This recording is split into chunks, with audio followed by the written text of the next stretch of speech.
Very, very warm good evening to each and every one of you who have joined today for this live virtual meeting organized by the GST and Indirect Taxes Committee.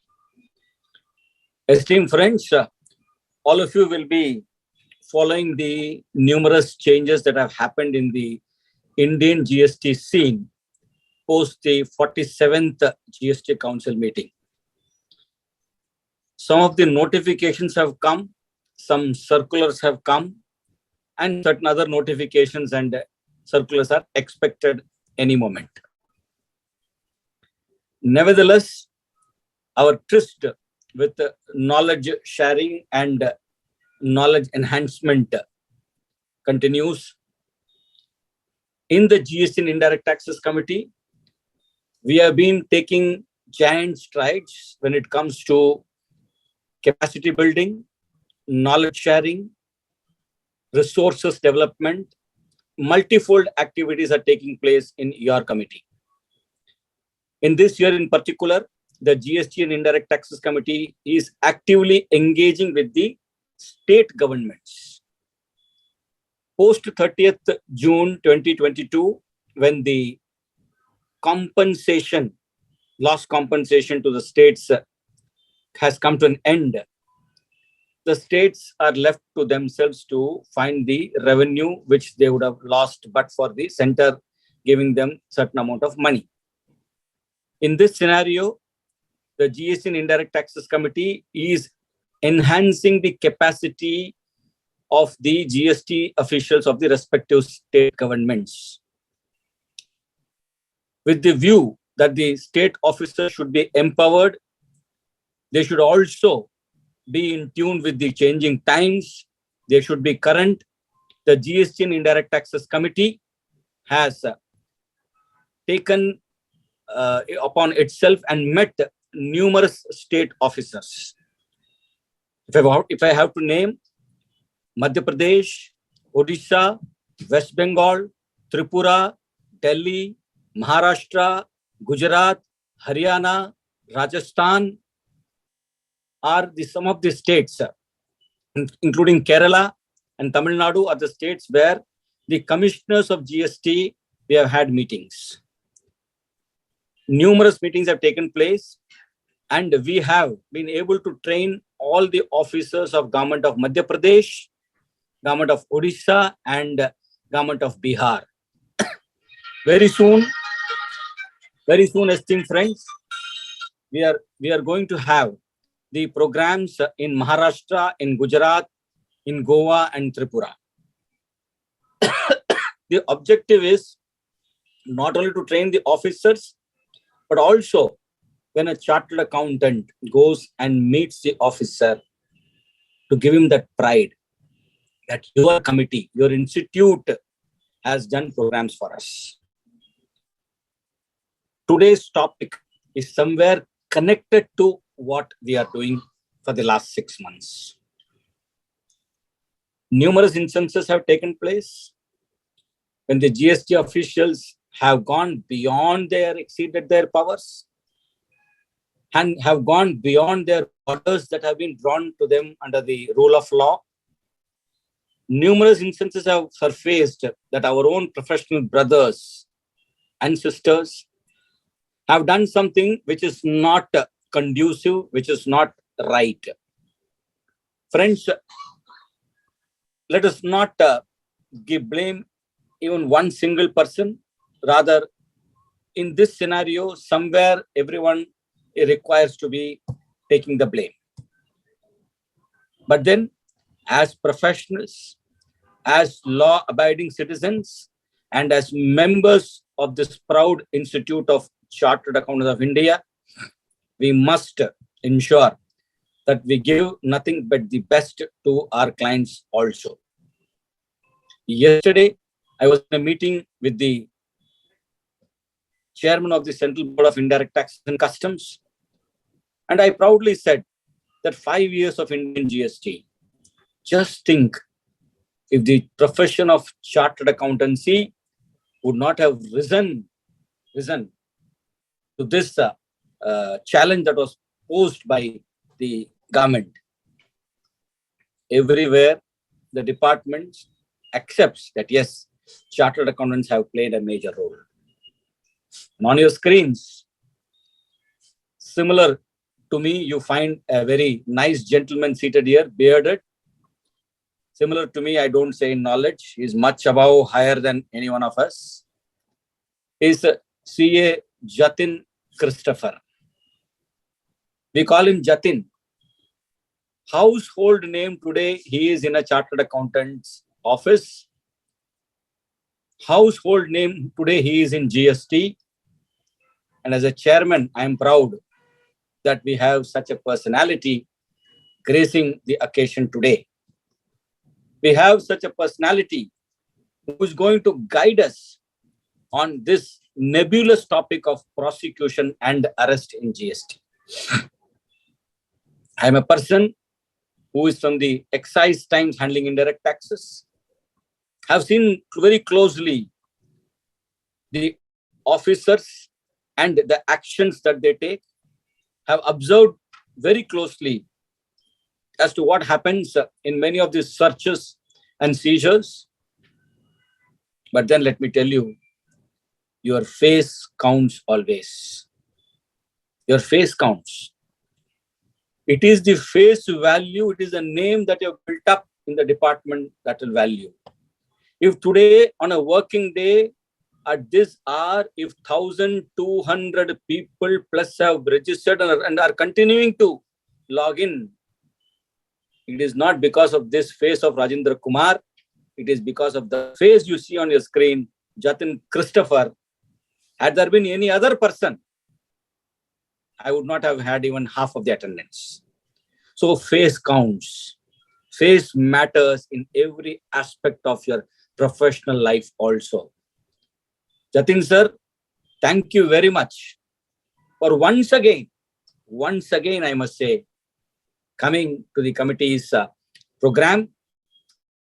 You have been there at all times. I should tell all these 1,200 plus people today that very soon we are going to come up with one of the finest publications in the GST Indirect Taxes Committee on search, seizure, arrest, and so on in GST.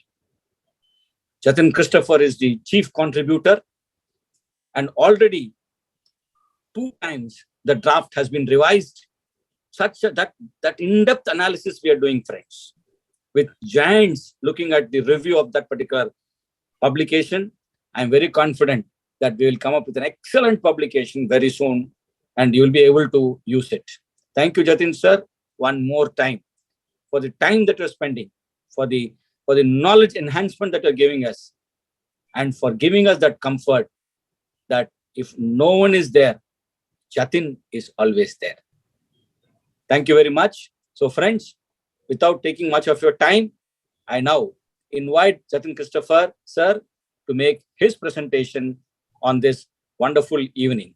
Sir, welcome to you. Thank you very much. Thank you, sir, for those very kind and extremely generous words. I know this reflects more about you than it does about me.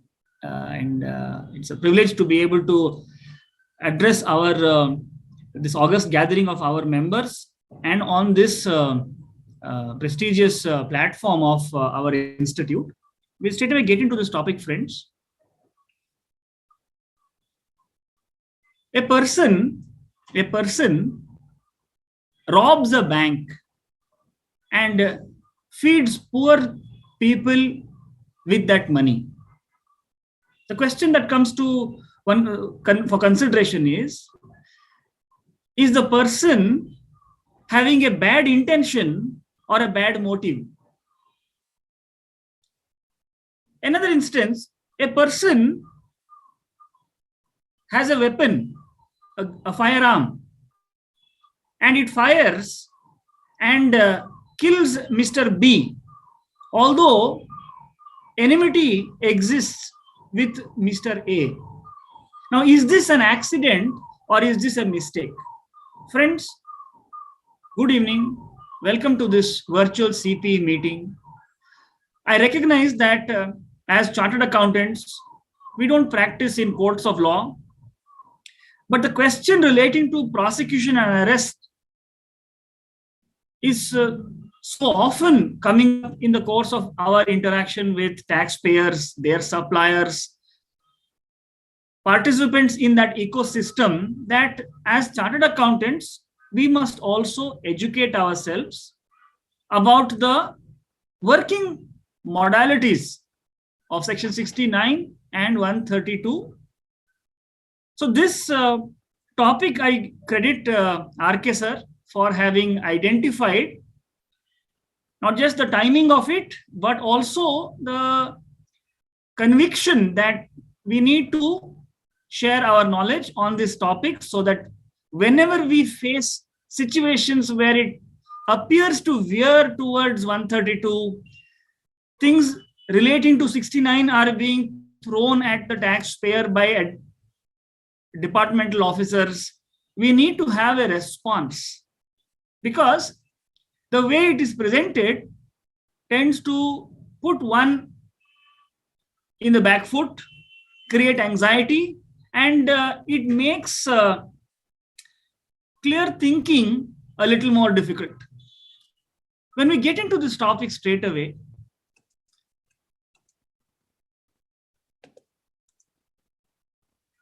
GST, as we all recognize, is a self-assessment tax regime. Section 59, I would call out as the most powerful section in the entire law. It's a very small section and it is often taken lightly.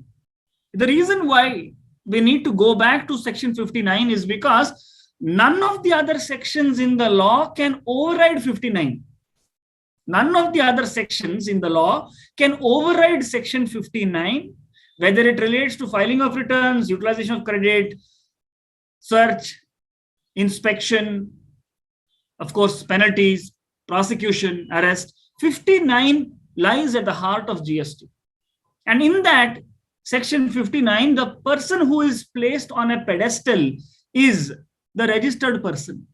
Every registered person shall self-assess the taxes payable and shall discharge those taxes through his returns under section 39 for each tax period. Every word there is loaded with meaning. So therefore, let's consider that in a self-assessment tax regime, none of the other provisions can cause violation to 59. Although we tend to think of it very lightly, it is a very powerful section. The reason why it's important is that any section that appears to trespass, trammel upon, and override 59 is void. Because all the sections have to be harmoniously applied, because 59 is the Parliament's will. It's not a convenience given to the taxpayer. Oh, file your self-assessment returns. No. It's a mandate in the law that taxpayer registered person is the one who should do his own assessment. So tax officer can no longer be called an assessing officer also. Therefore, intervention by the government must be minimal, very, very minimal intervention. And today, I'm sure we have seen instances where revenue augmentation or whatever is the reason, the intervention is no longer minimal. Nondescript letters being sent, please provide books of accounts, please provide this document, please provide reconciliation. Taxpayer is so used to queuing up to fall at the feet of anyone who calls for his books and records and submit himself to illegal exercise of non-existent powers, that the taxpayer himself is unable to recognize that intervention is required by Parliament to be minimal in GST. I was passing by, I thought I will drop in and pay a visit. Show me your records, show me your returns. I want to check if you're doing things all right. It's gone with the earlier tax regime. The reason why we need this background is to be able to call out. We spend a lot of time on laying a proper foundation before we launch ourselves into section 132 and go away thinking we've understood 132. 132 is there, but we need a lot of background information. And I'm sharing this out of my own exercise to clear my mind of misunderstanding, confusion that I had carried forward from the past. So I want to present my learnings. Please forgive me if I have presented a perspective that you may not be agreeable with, but please consider what I have to share. You're welcome to discard it after giving it some consideration. Inspection in section 67(1) is a very exceptional power in itself. And if you look at inspection being exceptional, consider what happens to prosecution. Inspection is so exceptional because inspection appears to entrench upon 59. 67(1) cuts across 59. Therefore, 67 must have fetters. Where a proper officer, not below the rank of Joint Commissioner, has reasons to believe that 1 and 2 may authorize any other officer to do the following things. So therefore, look at the construct of the provision of law. So therefore, a high-ranking officer of the law is entrusted with this power. Not only is he, a high-ranking officer, required to give a authorization, but for that authorization, no officer can simply walk into a taxpayer's premises. But that high-ranking officer also needs to have reasons to believe, and those reasons to believe are liable to be pulled up in judicial review later. Therefore, he needs to exercise this liberty with great circumspection. Whenever there is an exceptional authority, it is inbuilt in the exercise of exceptional authority that it has to be used with great circumspection and should be used very, very discreetly. I have a suspicion that you're not paying tax properly. Those days are gone, because I have a suspicion is an opinion. It's not a fact. So therefore, the accuracy of the taxpayer's assessment can be challenged only in accordance with the procedure established in law. Taxpayer is protected adequately with enough number of safeguards in the law, but it's the taxpayer who is throwing away those safeguards by submitting to illegal exercise of authority by tax administration. No tax officer is doing anything with ulterior motives. Not for a moment this is being suggested. It's just that they are blinded by their own passion to do what they think they need to be doing, that they lose sight of the boundaries that the law has laid. One of the first questions we need to ask whenever departmental action is initiated is under which section this action is being initiated. Because the section lays down the person who is entrusted with this responsibility, and that is jurisdiction.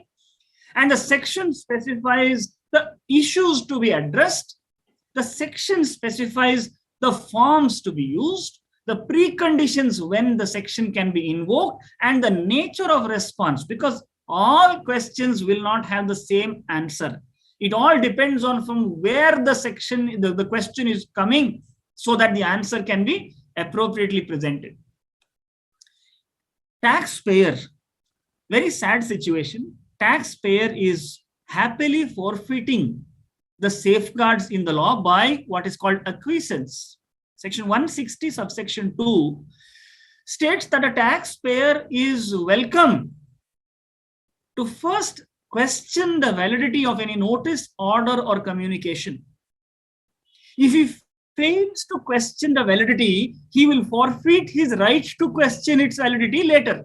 At the earliest opportunity, he should do one of two things. One, he should not only question the validity of any notice, order, or communication, he should also not respond to the contents in that notice, order, or communication without first satisfying himself that that notice, order, or communication is valid. Validity is not merely being issued by the GST department. Validity is to satisfy the ingredients of the section under which it is being invoked.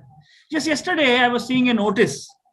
A taxpayer has even submitted a response to that. A show cause notice is issued under section 67. Can you believe it?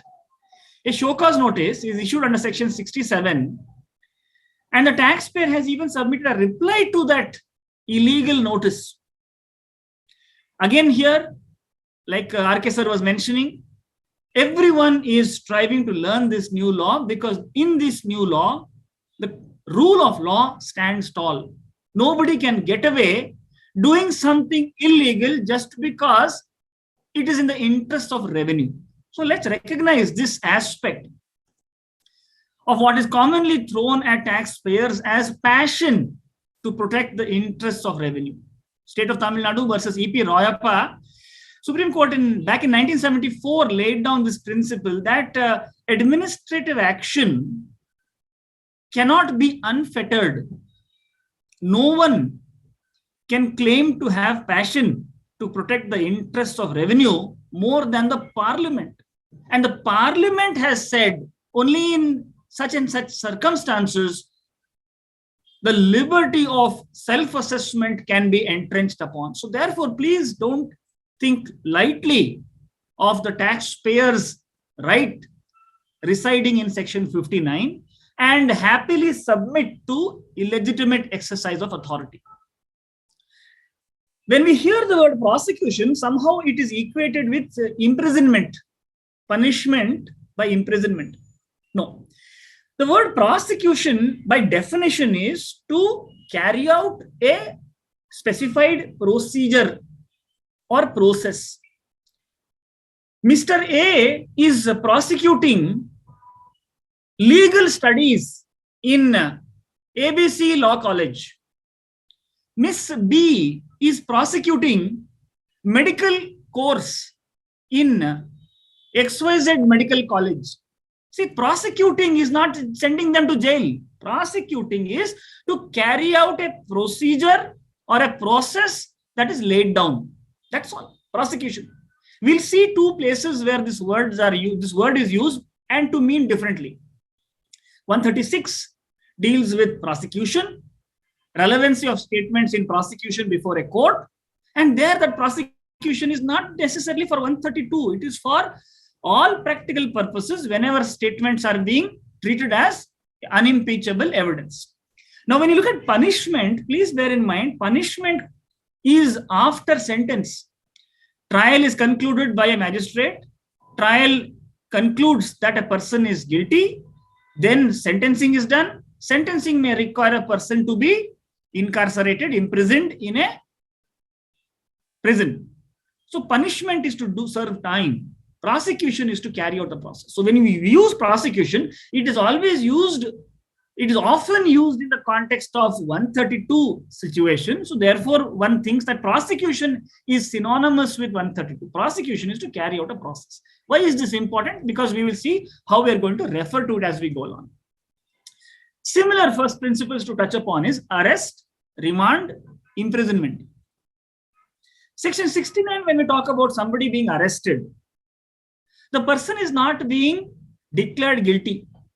The duty to declare someone guilty is in 134. Only a magistrate, judicial magistrate of first class, JMFC only can conduct the trial. Nobody else, no GST officer can declare a person to be guilty. So therefore, we need to recognize what is this arrest.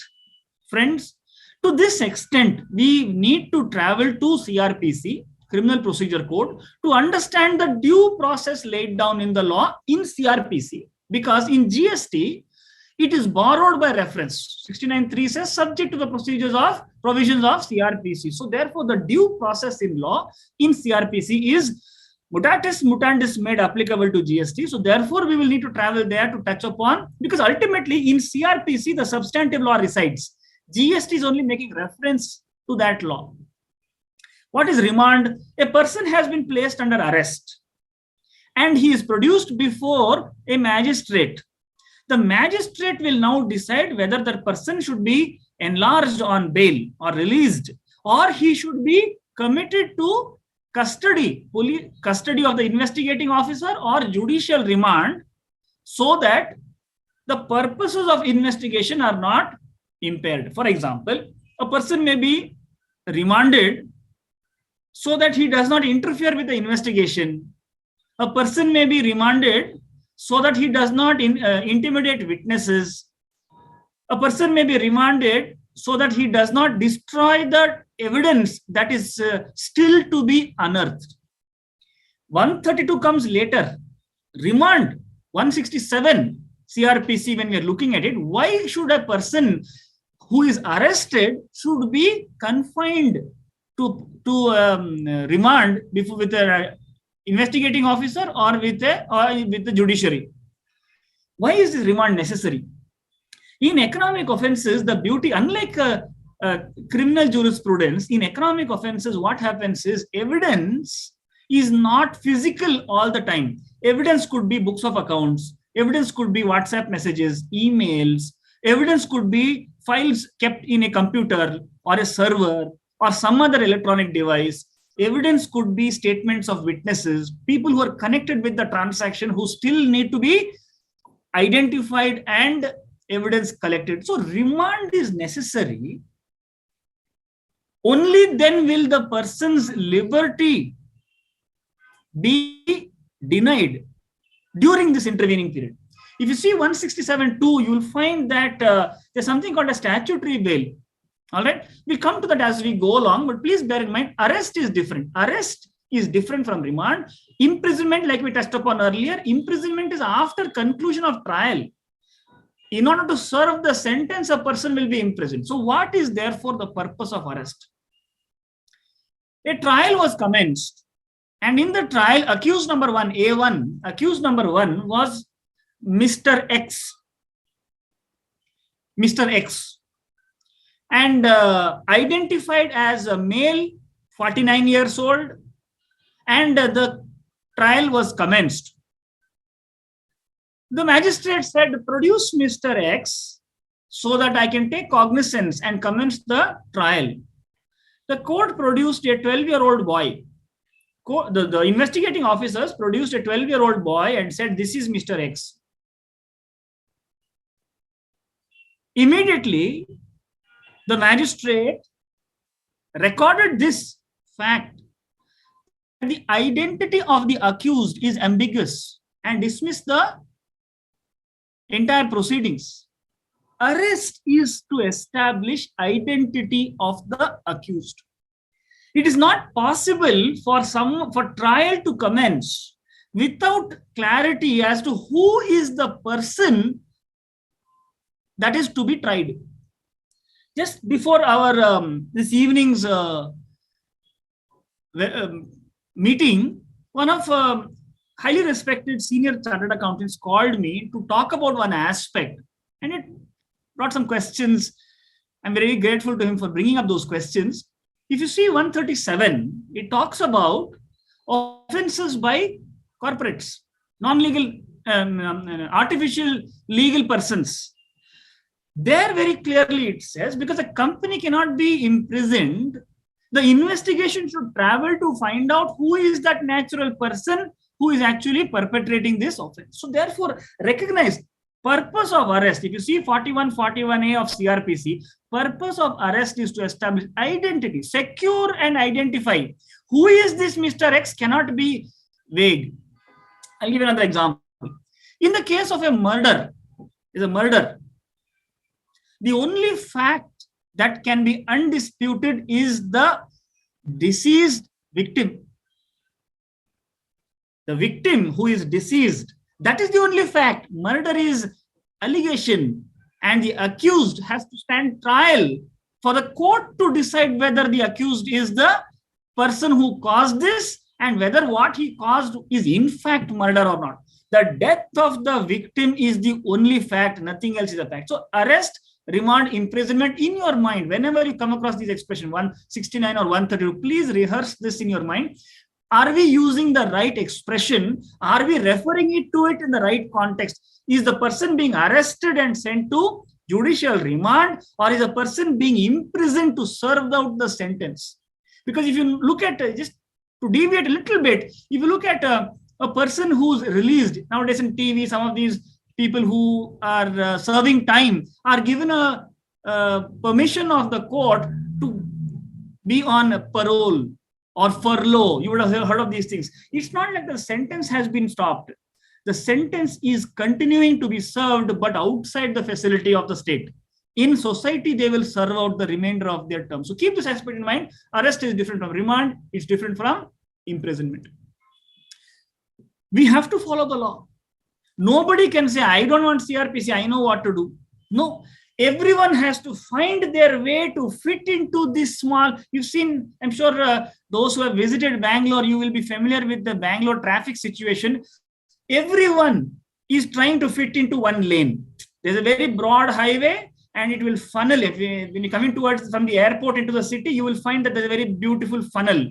Everyone wants to get in. Nobody wants to let anyone else get to go ahead so that it will make place for others. Everyone wants to squeeze in at the same time. That is how the mandate in the law is. We all have to fit within the procedure laid down in the law. We cannot rewrite the law according to what we think is better. Today, one of the tragedies of GST practice is that we have our own version of the GST law. We have our own version of the GST law. In our own locality, we are having our own GST law. We don't want the Central GST Act or the State GST Act. We need to recognize whether what the Parliament has stated fits the facts of the present case. We cannot, like they say, you cannot trim the toes to fit the shoe.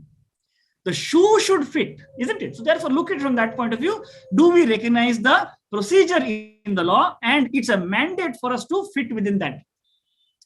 Purpose of arrest is different from the occasion to arrest. What is the occasion to arrest? I'll give an example. An officer who says, please discharge this tax, otherwise I'm sorry, I have to arrest you.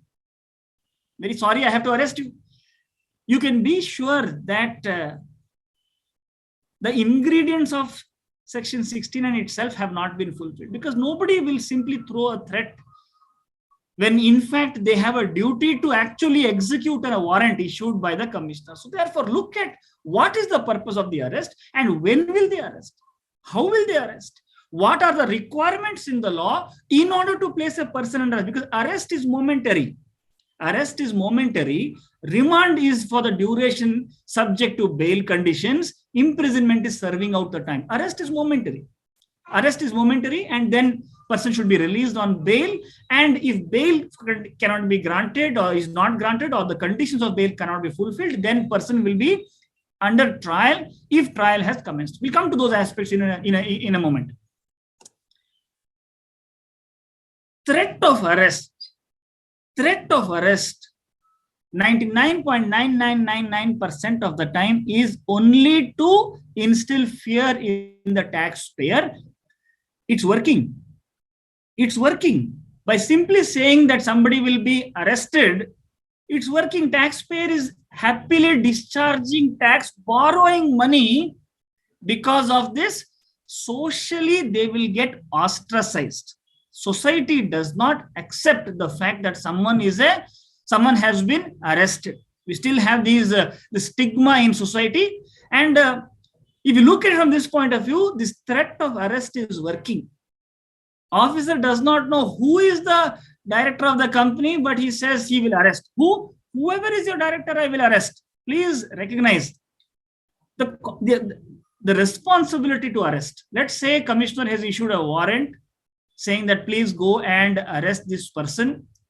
Officer goes, identifies who this person is, who should be arrested. Turns out that that person is not available, or that person has a twin brother, and therefore the officer is unable to execute the warrant. Imagine there can be nothing more embarrassing for an officer than to return a warrant unexecuted.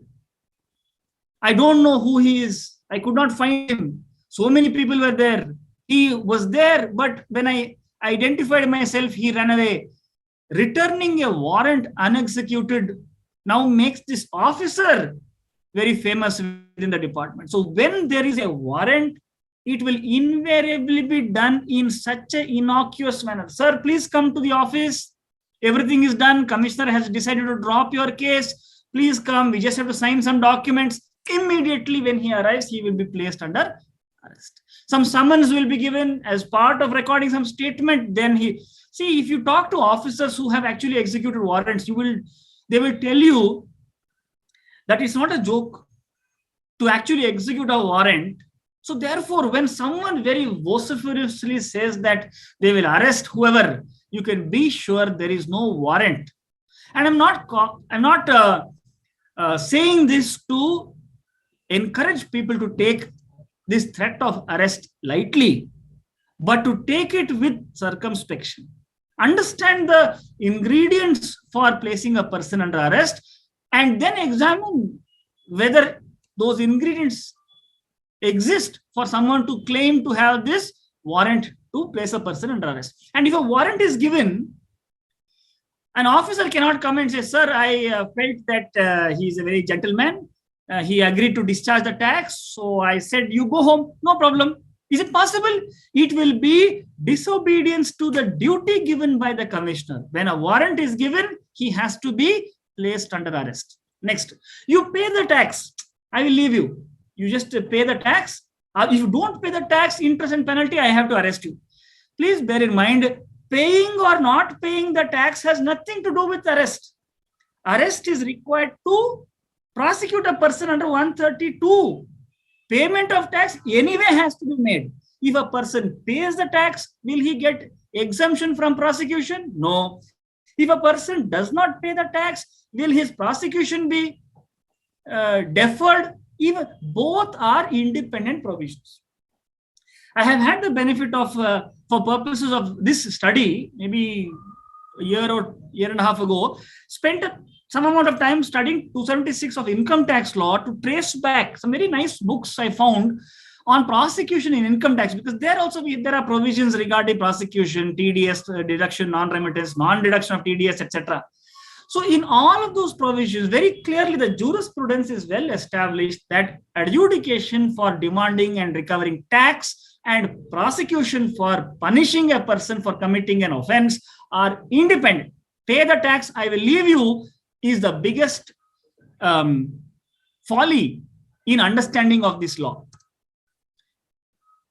Power of arrest is not unfettered in itself. Even that is with lot of safeguards for the taxpayer, because one cannot be so lightly placed under arrest. Now, when you look at media reports about persons who have been arrested, please be very careful. I find many of our members very liberally voicing their opinion. Young members I have seen, youngsters, 3 years into practice, 3 years post-qualification, 5 years, 10 years post-qualification, making very, very strong comments, sometimes even very personal remarks. Please be very careful that arresting a person, securing remand for 15 days, 5 days, 3 days is not the goal of the department. So therefore, recognize that there are plenty of safeguards. Mata Jog Dobe versus H.C. Bihari, very old judgment, where existence of discretion itself does not amount to arbitrariness in the law. It is for this reason that no less than a commissioner is given the power to issue a warrant under 69(1). So therefore, recognize that even in respect of cases where potentially there is an offense listed under 132, it is not directly someone will issue a warrant to go and arrest a person. Please be very, very careful. Elaborate safeguards are followed, documentation developed before issuing a warrant. Someone has to put up, in the context of inspection, I'm sure you have read all the jurisprudence about the concept of reasons to believe and how reasons to believe can be pulled up before a court later if those reasons are valid or not. I invite you to please look at 2021 one judgment of Radhakishan Industries from Apex Court, Radhakishan Industries versus State of Himachal Pradesh, where in para number 65, Supreme Court called for the records from Dehradun. Looked at the hand notes of the Joint Commissioner and reproduced it in para 65. In para 66, the learned judge says, on reading the reasons to believe recorded by the Joint Commissioner, we are not satisfied. That is the safeguard.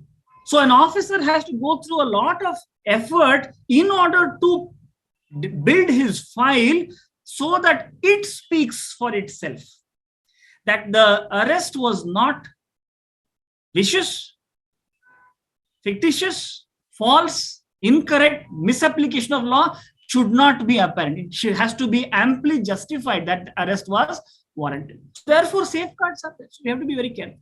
And after those safeguards, if someone is placed under arrest, please wait. Allow the proper authority to reach a finding. Merely reading bail applications, memo filed opposing bail application, bail rejection orders which are passed by considering a few aspects is not sufficient to finally conclude that who was right, who was wrong. Please be very circumspect. Allow the proper authority to reach a proper finding. Now we will switch gears and look at some interesting aspects. If you look at section 132(1), an amendment was made effective 1st Jan 21. I'll quickly take you through the four provisions of 122(1). All right, 122. 122 is about penalty, 132 is about offenses. In 122 subsection 1 applies to taxable persons. 122(1) capital A applies to mastermind, someone who himself does not take registration and do fake billing. He will develop the scheme, the mastermind, who will use certain pawns to take registration and carry out his scheme. So 122(1) is for a taxable person, 122(1)(a) is for the mastermind, 122(2) is for a registered person, 122(3) is any person. So therefore, when you look at who will be proceeded against, under which subsection, you have to look at the opening words. Like that, let's look at 132(1). As the section was originally enacted, it started off with whoever commits any of the following offenses, namely 1 to 12, A to L. All right, whoever commits any of the following offenses, namely A to L. Today, if you see, from 1/1/21, the amendment has been made in 132(1). It reads, whoever commits, comma, or causes to commit and retains the benefit arising out of the following offenses, namely. So there is one person who commits, comma, or whoever causes to commit and retain. The one who commits is not required to retain the benefits. But for someone who does not himself commit, but is merely causing the commission, the one who causes the commission to be implicated, he must retain the benefits. So if you see, it's not easy. It's not easy to bring a case, establish it. Today, if you see what kind of cases are being developed, 2A is not matching with 3B, Rule 42-43 reversal is not okay, 17(5), isn't it? 1 is not matching with 3B, e-way bill is not matching with 1, e-way bill is not matching with. When you are looking at that level of offenses being framed, how is it possible to frame this? It is for this reason that a court will conduct the trial, not our GST officer. Our GST officer will only arrest, and then we'll see what is it that they need, that they will be able to do. Next. When you read the offenses under 132, we will go into the offenses, the 12 offenses listed in 132(1). We will go into it shortly. When you read it, you will find that the way the offense is defined in the law, there is one more ingredient necessary. See, when you cook some dish, a sweet dish will have an invisible ingredient which is sweet. A savory dish also will have one invisible ingredient, and that is salt. So like that, in the way the offense is defined in the law, one of the inescapable ingredient will be a certain mental state. The mental state is such and such will be inbuilt in the way a definition of a offense is drafted. If you keep that aspect in mind, you will find section 135 very clearly lays down in the law. 135 says there is a presumption. Please look at section 7 Evidence Act 1872. A presumption will be made by a court that that ingredient exists. Please see the difference between presumption and assumption. Our officers assume if 2A is not matching with 3B, then you violated 16(2)(c). Assumption is different from presumption. Presumption is a rebuttable presumption. You can now impeach that presumption by putting forward acceptable evidence that will raise questions that such a presumption is untenable. So look at it from that point of view. The ingredient of a mental state is necessary. 135 says that that ingredient will be presumed unless it is established to the contrary. Now, when we are discussing the ingredients, the definition of each of those offenses, I urge you to please mark out as you are reading it in your book, whether this ingredient is inbuilt in the way a particular offense is described. Now, somebody comes in, issues summons, director will say, yes, I am liable to pay tax. Yes, I have not paid tax. Yes, I have agreed to pay this tax. Yes, I have not made a supply. Yes, I have given a bogus. All such statements will be made. A point of caution. Our members' skills and expertise, I know it is not available for racketeers to use. Our services, skill of a doctor is to save life, not to take life.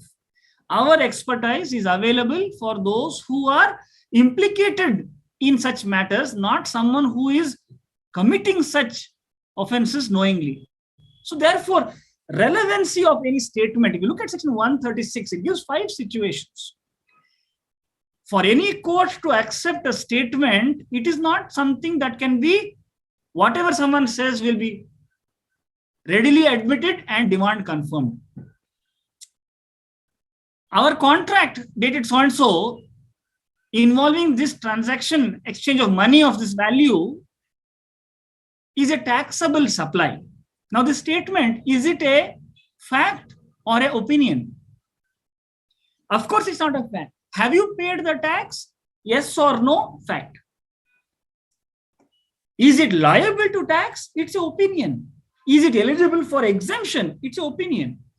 Opinion of, experts are gathering on virtual platforms everywhere to learn from each other, to actually come to a place where they can be able to exercise any expertise in the subject. But taxpayer somehow has already reached that expertise level. He made a statement and this officer said, you have admitted it is payable, therefore nothing further needs to be done by way of investigation. Relevancy of statement. Friends, I'm telling you, statement made under section 70 is not even worth the paper it is written on, unless you leave that statement undisputed. Look at section 58 of Evidence Act of 1872. It says, undisputed facts don't require proof. So if you are not satisfied with what has been stated, you are not satisfied because it was not obtained voluntarily, freely, with clear thinking, or it was obtained from a person not competent to make those statements. How can MD of a company make a statement that GST exemption has been wrongly claimed? Who made him an expert? So therefore, look at it from this point. The third aspect is a person could have misspoken something in the anxiety of the proceedings under 70. After all, probative value of any statement made under 70 cannot be assumed, isn't it? So therefore, look at it from this point of view. The statements recorded under section 70 are not even worth most of the time, 99.99% of the time, not even worth the paper they are written on, unless it is left undisputed by the party. Now, when you look at a legal person, artificial legal entity who is involved in committing an offense, search for the instrumentality who has carried out the wishes of this legal person. 137. Who was the hand behind the mind behind the hand. All of these has to be identified. If you look at IPC in section 34, it brings in the concept of intent in common. So when there are offenses under 132, it is not that only one person should be prosecuted for offenses under 132. A1, A2, A3, A4, many people can be identified. Unlike 122, we saw 1, 1A, 2, and 3. In 132, everything falls. The opening words of 132, beautiful. Whoever. So therefore, investigation has to read that whoever. Anyone who is an incumbent in a particular post of CFO does not automatically become that whoever. If it is finance, perhaps the CFO is that whoever. But what if it is not the CFO? Behind his back, so many things are going on. So look at it from this point of view. Instrumentality has to be identified when any artificial persons are involved. A staff member in an organization has a duty towards his employer. A staff member in an organization has a duty towards his employer. Can a person say, my director told me to generate a fake invoice. My director told me to supply the goods and not issue the invoice. My director told me to take ITC even though we never purchased any goods or services. Can a person claim defense saying that my duty towards my employer is all pervasive? No, duty of every person is to follow the law. Duty towards society prevails over one's duty towards their employer or their organization. So look at it from this point of view, it becomes tremendously important for us to recognize whether these ingredients have been captured. Friends, just for 2 seconds, consider how complicated it is to prosecute offenses in GST. If these are all the requirements, but we will continue further. When you are looking at any offense, so I'll give you an example. When you are looking at any offense, we should not use common sense. Very dangerous because it is not consistent. Oh, ultimately, this is what is going on. I'll give an example. Theft, 378 IPC, theft. It says, what is the definition of theft? Why definition is required? Don't you know what is theft? No. Law has to be precise.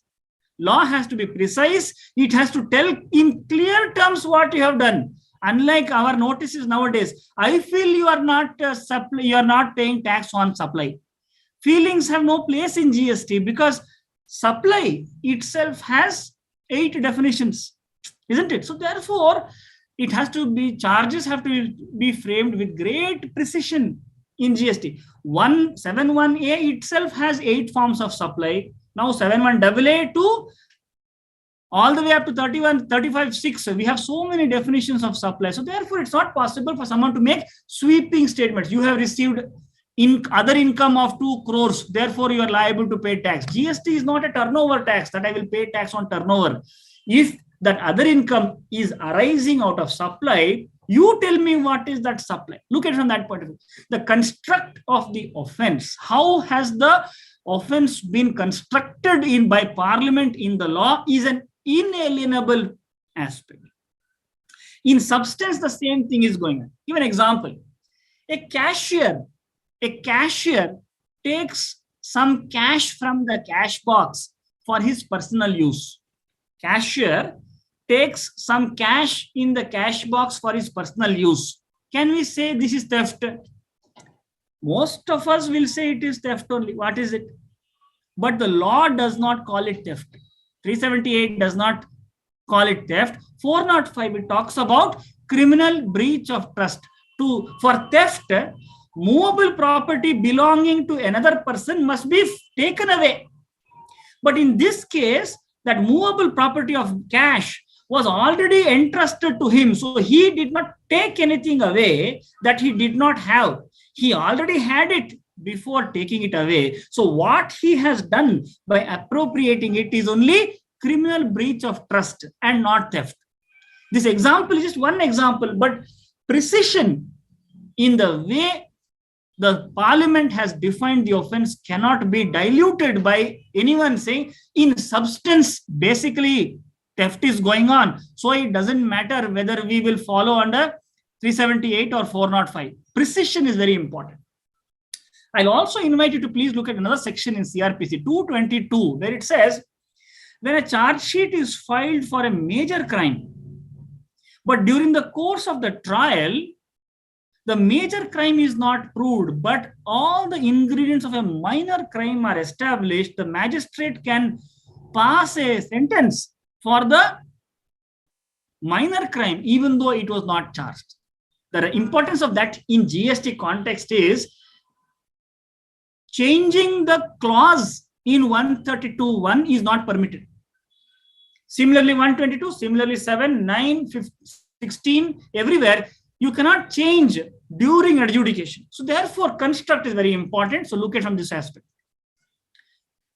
Now, it is the responsibility of prosecution to show all the ingredients in a definition are strictly existing in a particular transaction. Okay, there is some inventory. There is some inventory in the warehouse. Invoice could not be produced. There is some stock. Invoice could not be produced. Department says that you have issued invoices to your customers without making supplies. That is why you have the stock with you. That is presumption. Not possible. The ingredients must be shown to clearly fall within the definition given in the offense. So now we will consider these aspects and look at, with this background, we are now somewhat equipped to look at the construct of the offenses in GST. If you look at the structure itself, we'll get this part out of the way. We'll go into the clause A to clause L in a moment. We'll get this part out of the way, because whenever we talk 132, everyone is talking 2 crore, 5 crore, below 2 crore, 6 months. Let's get this discussion out of the way. Structure of the offense. There are 5 express offenses. 5 express offenses where the value is greater than 5 crores. What will happen? 2 and 5 crores. What will happen? Express offenses are mentioned. You have 4 associated offenses. 4 associated offenses. And there are 3 specified offenses.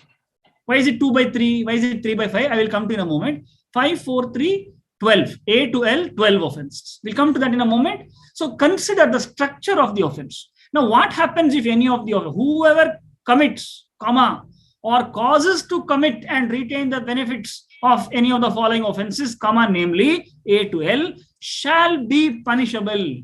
1, 2, 3, 4. Please don't rush into start to reading it. I'm sure you have already read it. I want to bring for your kind consideration certain important aspects. Clause 1 shall be punishable. Clause 1, in cases, see, the plural of cases means any one of the above can attract this. In cases where, now we will see what is going on. I mentioned here that there are 5 offenses, but if you see, there are 3 things that are defined here very clearly. What is it? In cases where the amount of tax evaded, input credit wrongly availed or utilized, refund wrongly taken. 3 things are there. Tax evaded, input credit wrongly taken or utilized, availed or utilized, and refund wrongly taken. 3 things are important. Now, if you please consider all offenses in 132(1), will it relate to tax evasion only? I'll give an example. Suppose somebody prepares false records. Let's say books of accounts are falsified. What is the tax evasion? Don't know. Falsification itself is an offense. That falsification should result in tax evasion. We have to read the ingredient whether that is necessary or not. Or is the all falsification are not offenses, only those falsification which relates to evasion of tax, whether that alone is an offense, we will see.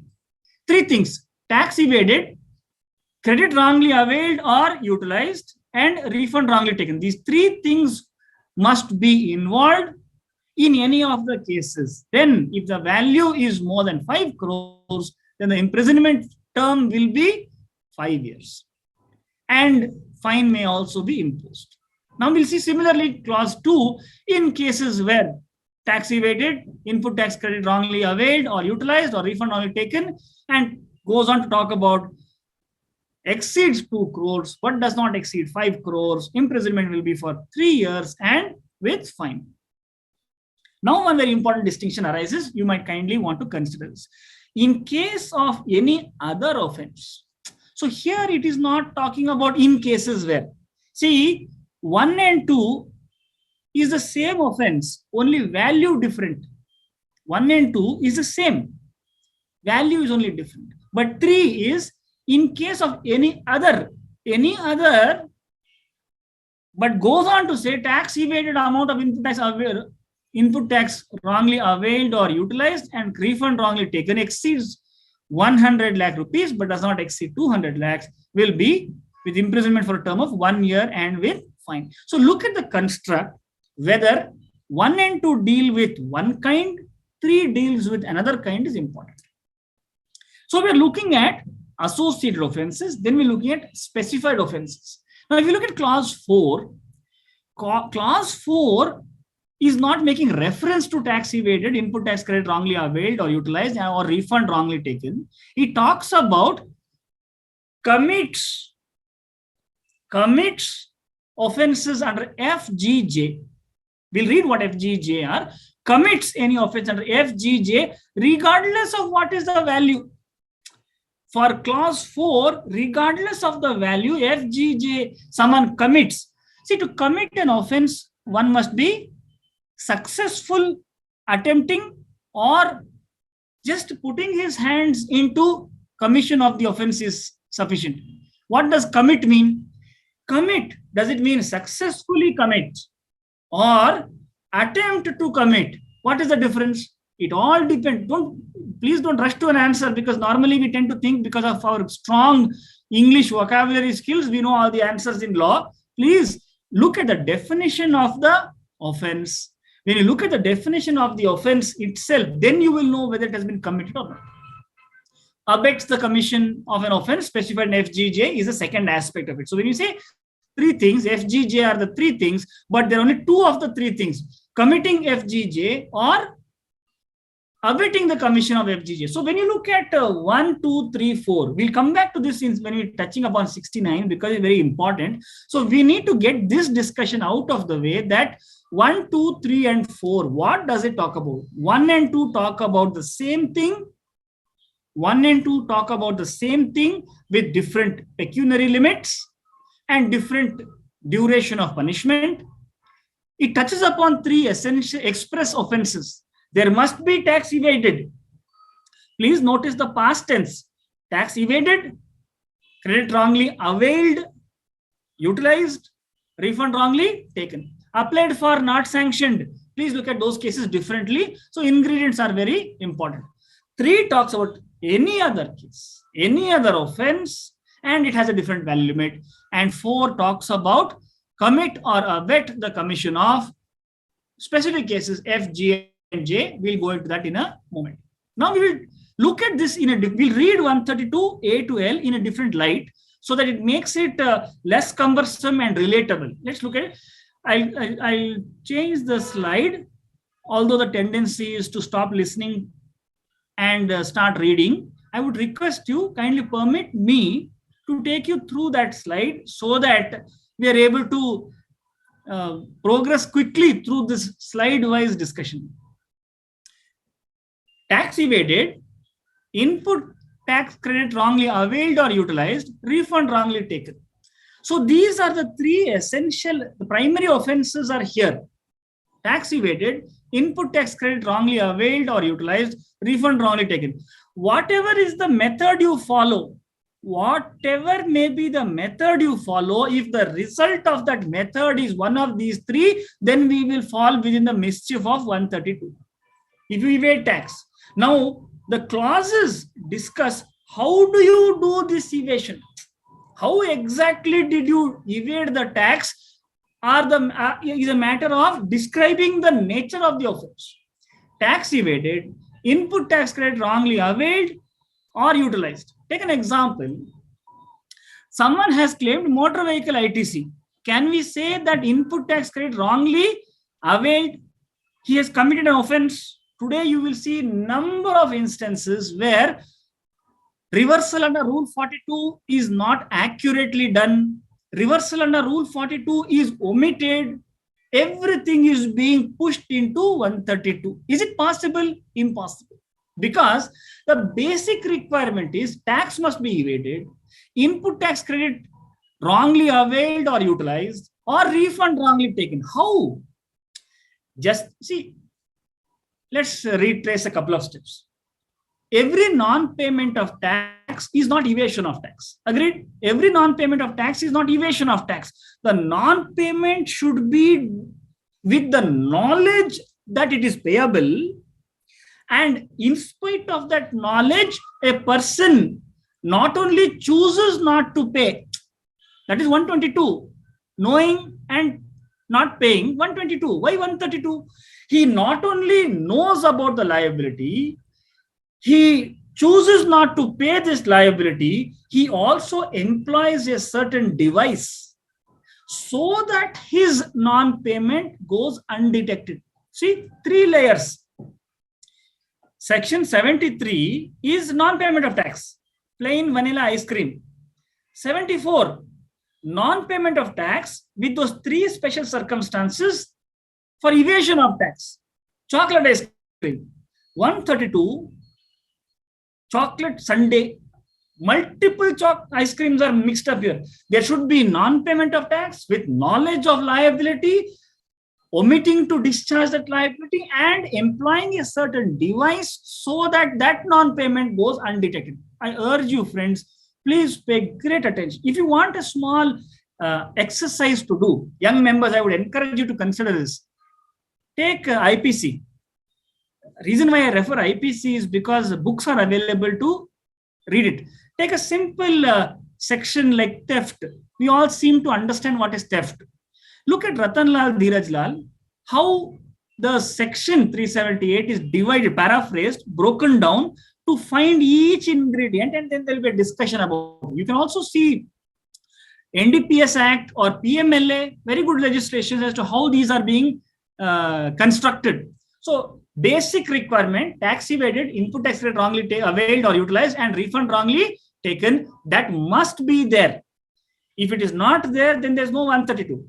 If it is there, then we will go into the ingredients. Let's take tax evaded. Kindly permit me, I will help you read those clauses that is on the screen. Don't rush to reading it. Supplies without issuing invoice. Supplies without issuing invoice.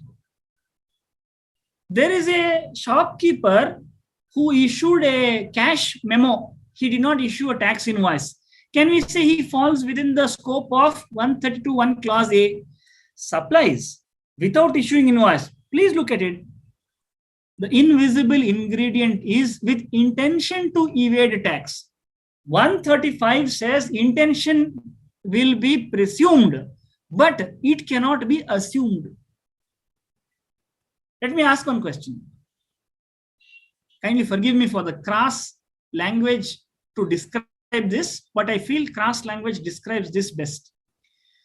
Being stupid, is it a crime? Being stupid, is it a crime? I have made so many stupid mistakes in understanding GST. I don't know about you, I have made. Government has made so many stupid mistakes in interpreting law. That is why they will hurriedly give a circular and withdraw it also. Expression stupid is not to be derogatory. Not at all. That's not the purpose. Stupid is really something that strikes in the mind as a very poor appreciation of the responsibility to understand the words of the parliament. That's very poorly I understood. I stupidly reached a conclusion and I realized, oh my goodness, how can I make such a big stupid mistake in understanding these plain words of the parliament. When you read this, non-payment of tax should be supported by not only there is no invoice, but with intention to evade payment of tax. What all should be there? We'll take a small example. What all should be there? I should not give an invoice. I should have made a supply so that tax liability does not arise. When I supply without collecting tax, obviously I will not deposit any tax. So did I supply it with an intention to evade payment of tax? Now you two please tell me, did I get any benefit? 100 rupees article, I sold it. It has a tax of 12%. I sold it for 100. Did I derive the fruits of this misadventure?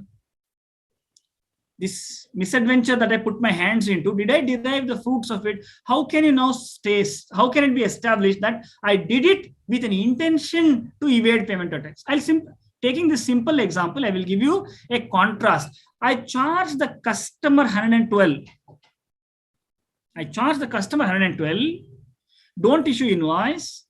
Don't deposit any tax. Is that sufficient? Not sufficient, but sufficient to show the contrast. So look at it from this point of view. Clause A, supply without invoice with intent to evade payment of tax. Second, issue invoice without supply. Simply print invoice, keep sending. All right. But important invisible ingredient, leading to wrongful availment or utilization of input tax credit or refund of tax. So therefore, for clause B to trigger, I should have simply issued invoice and not made any supply of goods or services. And there should also be a connect. That means that other person who took my invoice, he should have wrongfully availed ITC, maybe taken refund also. See, if the second part is not established, first part cannot stand. If I have only issued invoice, not made a supply, is it sufficient? Let us say I have issued invoice without making supply, B to C category. Issued invoice, not made supply, B to C category, nothing appearing in anybody's 2A. Now we will see what happens. See, the ingredients are very important. 122 is very different. 132 is more stringent. Is it possible? We pause here, just take a breather. Let's pause here and consider. How is it possible for Superintendent of Central Taxes to declare with finality to the taxpayer that he has evidence to support the allegation that supply has been made, an invoice has been issued without making a supply, and the reason for doing so is that it will lead to wrongful claim of ITC or refund? He has to find both parties. Majority of the time, investigation proceeds on the basis of bluff. What is the other person willing to admit? Based on that, something is stated here. And I'm telling you, this is a very successful ploy, successful way of investigating, because if you see the number of people queuing up to discharge taxes, thinking that I don't want this any further, I will discharge whatever taxes. Please look at what is going on. Next, we'll look at clause D. See, A, B, D, not C, A, B, D. Collects any amount as tax but fails to pay this tax. Collects this amount as tax and fails to pay. There are two situations. I will come back to this as we go along. Suppose a taxpayer has delayed filing 3B for 6 months. Can he be implicated under 132(1)D? Because he's given a cum tax invoice. He has not even filed 3B. If he's not filed 3B, he could not have discharged the tax validly.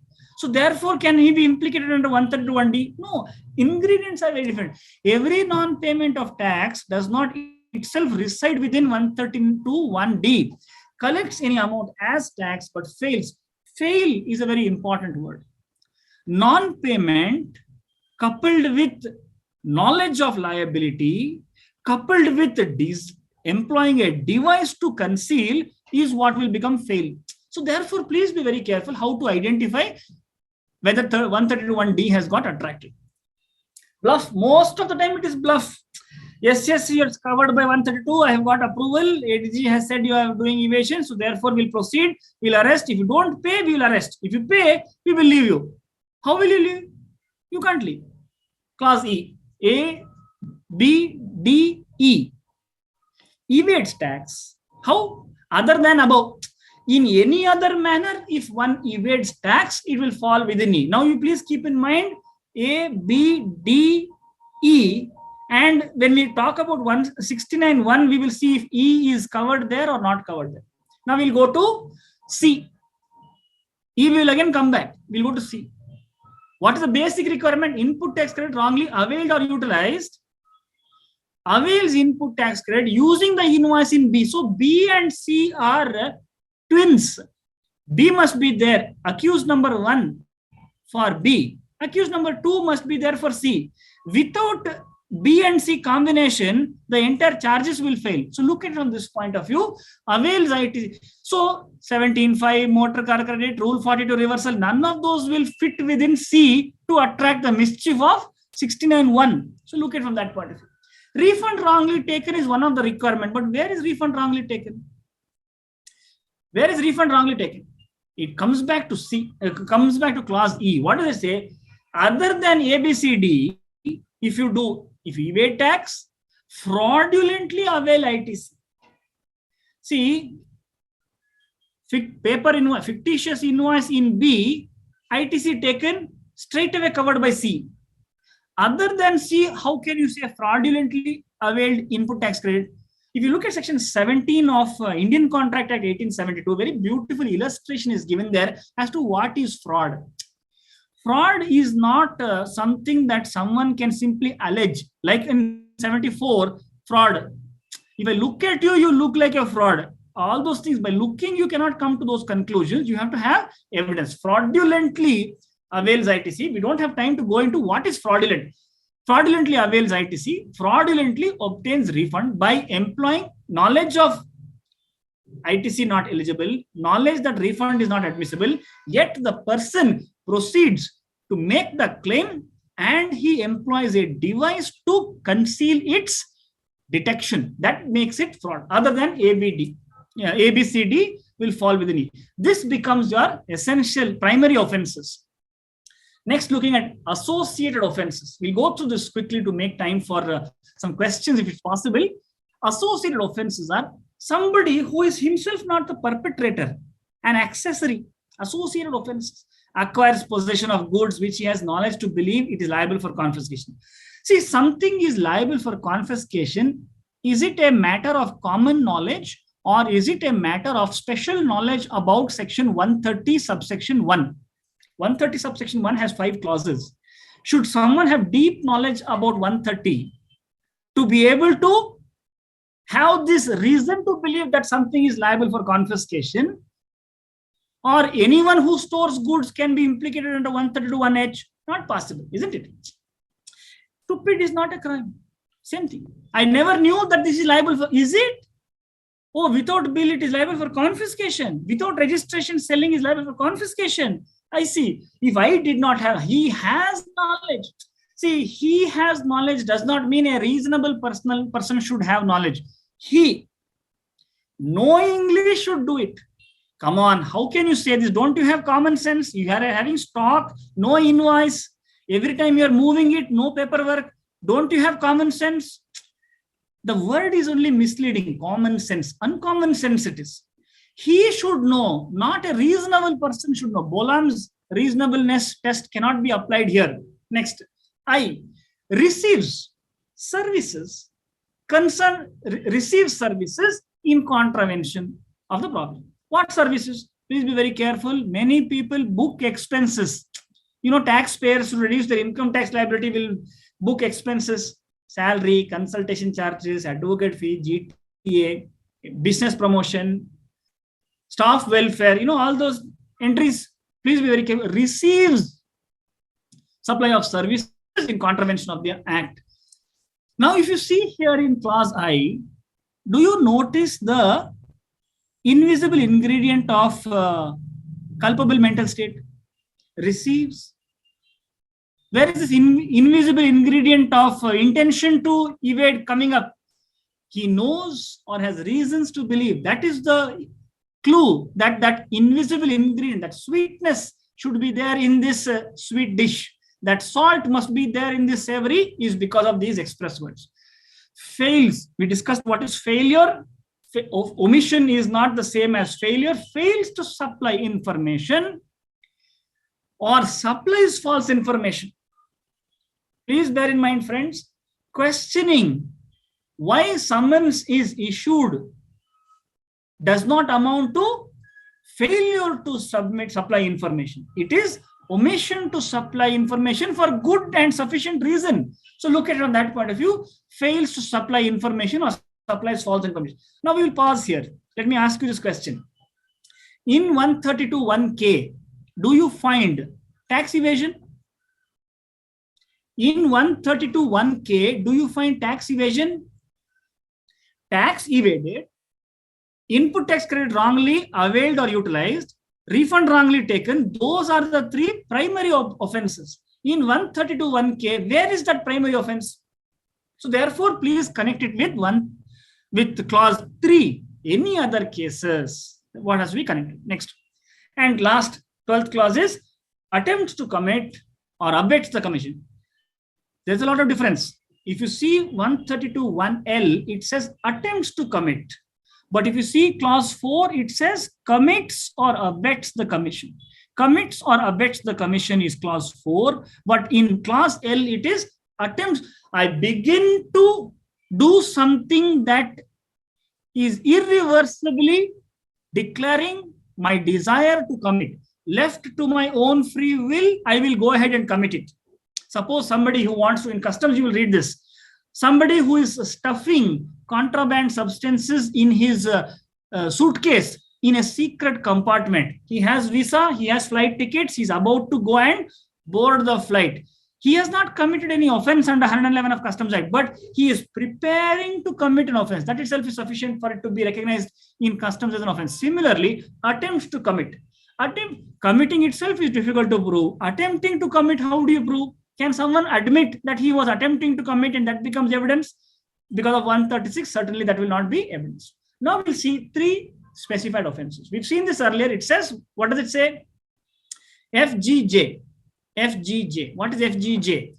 Falsifies financial records, produces fake accounts, furnishes any false information with invisible ingredient, intention to evade payment of tax. Does falsification relate to claim for refund of tax? F. Falsifies, produces fake accounts, documents, furnishes false information with intention to evade payment of tax due under this act, not claim of any refund. So you have to be very careful, very precise. Theft, criminal breach of trust, please take that example to your recollection and see whether F will suffice. Next, obstructs officer in discharging his duty. Always bear in mind, give full cooperation to the officer. No DIN number, I will throw your notice in the dustbin. I request you to reconsider those decisions.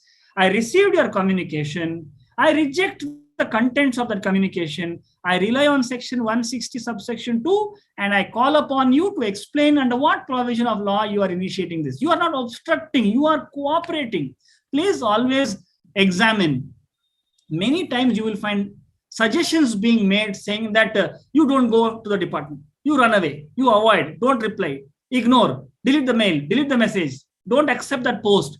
Please bear in mind, those are not suitable for the requirements in GST. Accept and give an affirmative response that you are declining those statements made in it. That becomes more appropriate.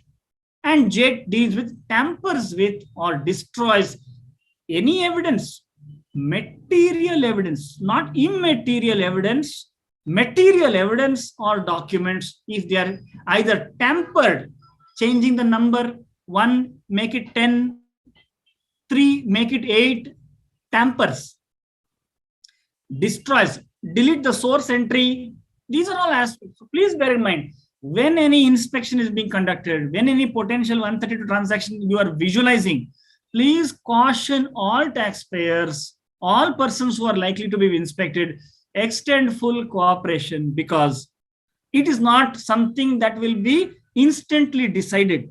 There's a big burden on the state to bring all the allegations home. So therefore, extend full cooperation and let law take its course. There is safeguards in the law. Don't be anxious that there are no safeguards and this investigating officer is the final authority. It's impossible that Parliament will give such powers in the hands of the inspecting officer, investigating officer. When you look at those, we'll go back to those same express offenses. 3 out of 5.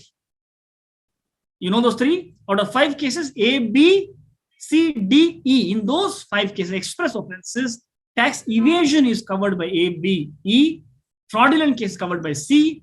Failure to deposit tax is covered by D. So if you recognize it from this point of view, you look at associated offenses 5 of we have seen, and specified offenses, we have seen 3 of them, and in 2 different ways.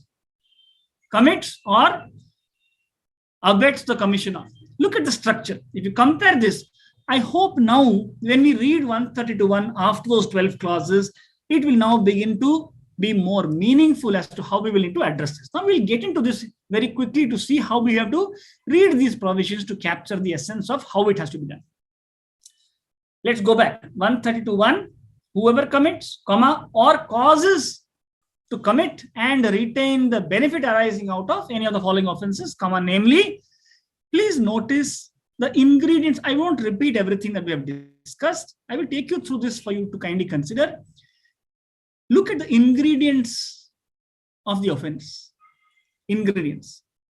To make one dish, what ingredients you require? To make a different dish, you don't use all the same ingredients. If you use the same ingredients, then both the dishes will turn out to be the same. Notice the ingredients to the offense. Next, look at the causal link.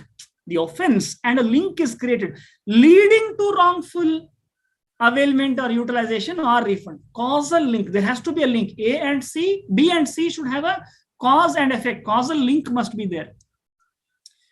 Look at the result of that link. C touches B. C is not every ITC. 17.5, 42, 43. No, that is not C. C touches only B. Next. 2 types of collection can be there. 2 types. Tax is exempt, but I don't want confusion, so I'm charging tax. Tax is exempt and I'm charging tax. Another, I'm charging tax more than the prescribed rate. Why worry? What is the classification? Straight away you collect 28%, pay off the 28%, life is peaceful. Both come within the mischief of section 76 if you read. There are 2 types. It is not taxable, exempt, excluded, non-GST supply, covered by Schedule 3. Whatever the situation, you still collect tax. Or you go beyond what is prescribed in the law and you collect tax. Please look at this. Please notice invisible ingredient. Which of the 2 taxes that are collected will attract 132.1D? I'll let you think about it. If you look at this evasion or fraudulent refund, it has to be other than those cases. So a defense that something does not fall within E is to show that it falls within C. A person cannot be implicated under both C or E. I think you have committed fraud or suppression, like 74. That is not possible. You choose what I have done, theft or criminal breach of trust. You cannot have fungible allegations being made. Next, if you look at the next 4, associated with an offense, he concerns himself. Who concerns himself with a primary offender? Who concerns himself with a primary offender? Who concerns himself with full knowledge that is liable for confiscation? How does he concern himself?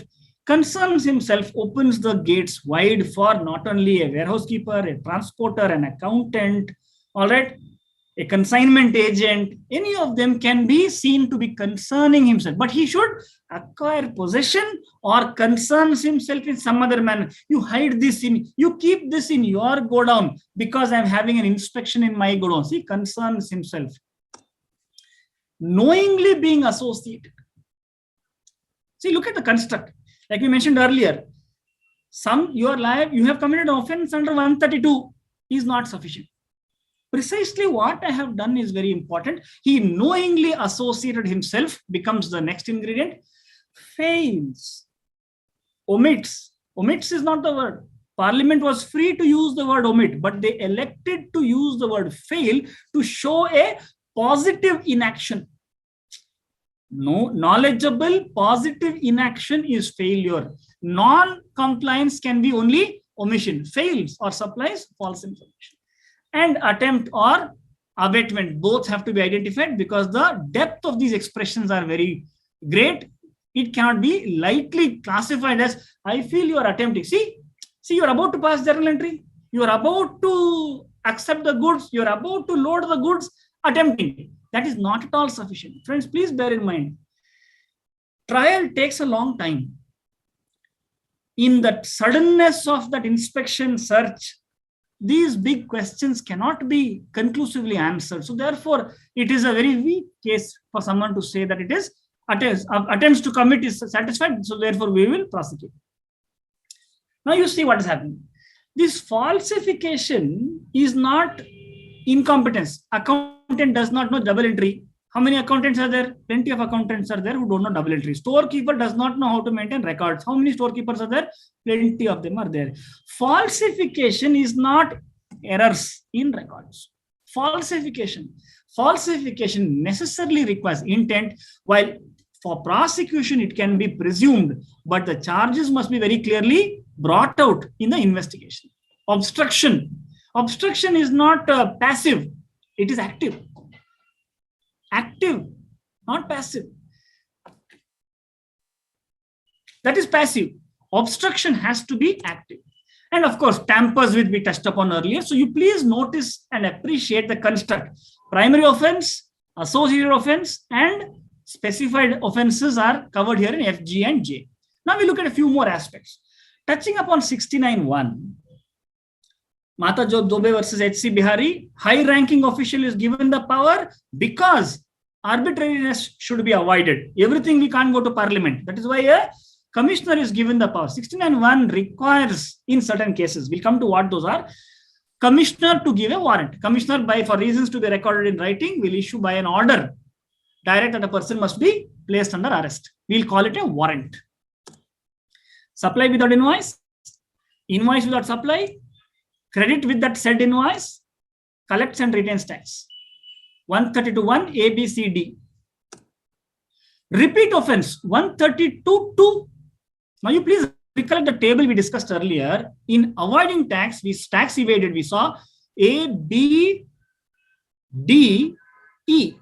Where is A, B? Where is E here? A, B, D.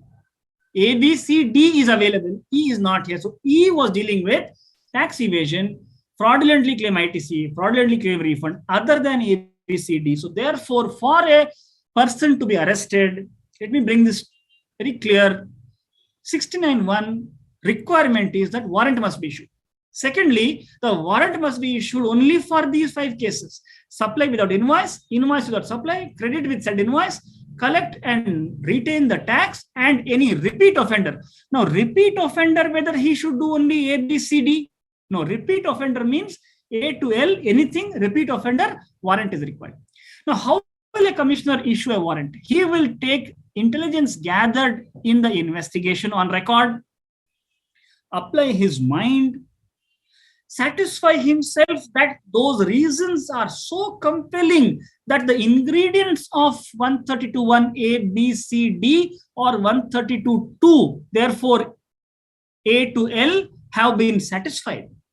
See, he's not a magistrate, but to the level of commissioner being satisfied, not superintendent being satisfied. If the commissioner feels satisfied, he will issue a warrant. Commissioner will not lightly issue warrant. He may require the taxpayer to appear in investigations, but he will not lightly issue a warrant. Once a warrant is issued, it has to be executed.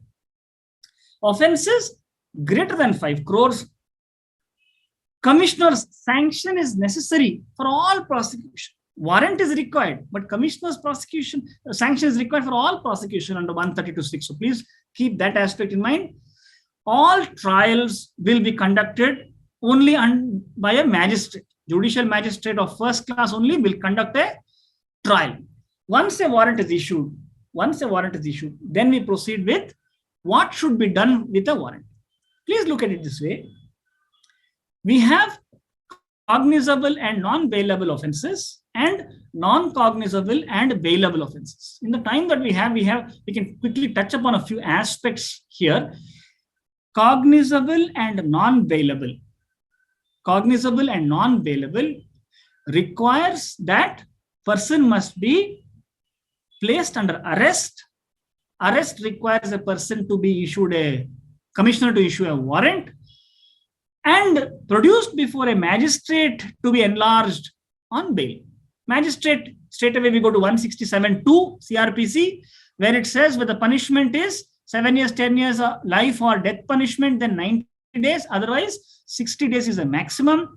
Magistrate will normally remand for short duration, 2 days, 3 days, not more than 15 days. And entire 15 days will not be sanctioned, granted immediately, based on the application. The investigating officer must give sufficient and good reasons why remand is necessary. That is when remand will be ordered. In non-cognizable and bailable offenses, all other offenses which are not cognizable and non-bailable are classified as non-cognizable and bailable offenses. Friends, please bear in mind, in the context of bailable offenses, we have to touch upon a little bit about bails. What is bail? How bails are granted? Can everybody apply for bail? Will bail always be granted whenever you make an application?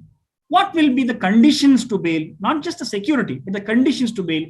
This is an area of, it's very, very interesting to do some study to understand. Let me just bring up one point for your consideration. Under 438 of CRPC, in non-bailable cases, non-bailable offenses, anticipatory bail can be granted. Anticipatory bail can be sought before the court which is having original jurisdiction to conduct the trial, or anticipatory bail can be applied directly before a magistrate. So look at it from this point of view. What is bail? What is anticipatory bail? What is bail conditions? Who should specify the conditions? And what happens in case the bail conditions are not satisfied? Whether the person can be indefinitely taken in remand. Please understand this aspect, because most of the cases, because our members' expertise is not available for the benefit of racketeers, our members' expertise is available for bona fide taxpayers. So therefore, understanding the complexity of prosecution will help us be less anxious, encourage taxpayers to question certain proceedings and not succumb to bluff tactics. And if truthfully any liability exists, to come forward and discharge without making a fuss. You also need to recognize the nature of compoundable offenses under 138. There are certain offenses that are disqualified from being considered for compounding. Compounding is, it's a one-time option where someone can deposit the certain amount of fine and not suffer prosecution. It has to be an offense that fits the ingredients. Yet that person gets to, because the first time, one-time offense, person can compound the offense and get away without suffering the ignominy of prosecution. If you see 69.3, very clearly it takes us through to CRPC. So therefore, we have touched upon a few aspects of CRPC. Little bit of understanding is very necessary. What is arrest? Section 41A of CRPC guides us to understand how it will be arrested. How will an arrest be done? As soon as 57, not more than 24 hours, someone can be detained after being placed under arrest. All the safeguards. Friends, please bear in mind, it's not like the GST officer is a law unto himself. He is subject to CRPC. You can read Tufan Singh versus State of Tamil Nadu. Very beautiful judgment rendered by Supreme Court, penned by Justice Rohinton Nariman. Beautiful judgment explaining the concept of the power of a customs officer, which equally applies to GST officers also. So arrest provisions, we will know that arrest is not punishment. Arrest is to secure and identify. Arrest is not to punish. 15 days remand, 30 days remand, no bail rejected. So person remains for 3 months, 4 months. Arrest is not for that. Once a person has been arrested, magistrate will decide. GST officer is no longer, is functus officio. He is no longer relevant. Magistrate. Next interesting aspect. If I mentioned about 167(2) proviso, it talks about statutory bail. Not more than 60 days a person can be taken in remand. Remand cannot be for more than 60 days. Although we have seen in some cases that in certain places, people have not got bail for more than 2 and 3 years. Just one point I want to bring for your attention. If you look at section 436A of IPC, it says where a person has been under trial and he has spent more than 50% of the time, of the maximum time that one can be punished for, then he is eligible for bail directly under 436A. So look at it from that point of view. Nobody implicated for an offense in GST can remain indefinitely in remand. Now this part is very important. A GST officer who wants to proceed with an offense case under 132, is he like a police officer to file a police report under 173 and start the trial, set the ball in motion? No. All that a GST officer will do, all that a GST officer can do is he can make an application to the magistrate. It's called a complaint. He will file a complaint under section 191A of CRPC, telling the magistrate, my lord, so and so person A1, he is placed under arrest. He's been enlarged on bail by yourself. Now this person has done the following things. Investigation has revealed all of this mischief he has done. Please commence trial. Is a magistrate obliged to start the trial immediately? Absolutely not. Magistrate is not at all obliged to start the trial immediately. Magistrate will now decide whether the complaint has established a prima facie case. Prima facie not in the officer's opinion, prima facie in the magistrate opinion. Which magistrate? Not executive magistrate, judicial magistrate, that too of the first class. That magistrate must reach satisfaction that a prima facie case has been made out for him to take cognizance. It is called sangyan, cognizance, to take cognizance. Let's say the magistrate feels, no, I don't think you have made out a fit case. You know what he's going to do? He's going to direct that investigation be continued further under 156.3 of CRPC to come back with a drafted, well-supported, substantiated complaint under 191A for the magistrate to then decide to take cognizance and commence the trial. So therefore, it's not something that will happen overnight. Then magistrate will take cognizance after directing further investigation to be done. So just because an officer does investigation, just because an officer records statement under 70, just because an officer is satisfied that the ingredients of the offense are established, does it mean that a person will go to jail? Absolutely not. Arrest, remand, imprisonment, all different. And a magistrate will supervise. Magistrate will supervise the investigation. He will say, why do you need remand for more than 3 days? Please justify. And the department has to establish. You have already seized the books. You have got the invoices. You have got the statements. You have got the stock. Now, what further you need to do in the investigation that this accused needs to be given remand back into your hands, except to exert undue pressure. Please, let's start the trial. We'll see what happens. Here is a snapshot.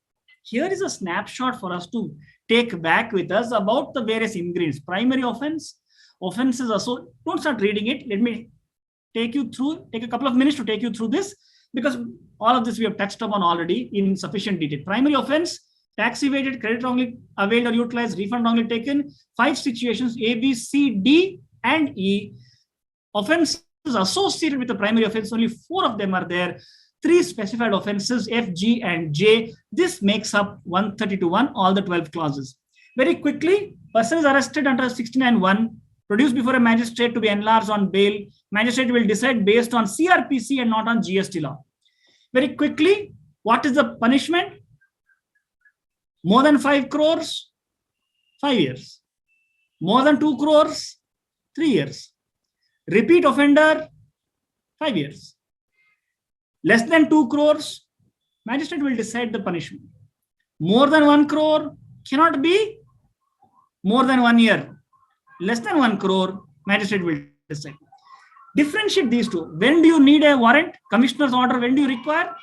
More than 5 crores, ABCD, 2 crores, 1 and 2 both are covered, and repeat offenses 132.1 will require warrant. In CRPC, whenever a case can be tried without a warrant, it's called a summons case. So we will also try and call it a summons case to just create a differentiation in our mind. Warrant cases require commissioner's order under 69(1).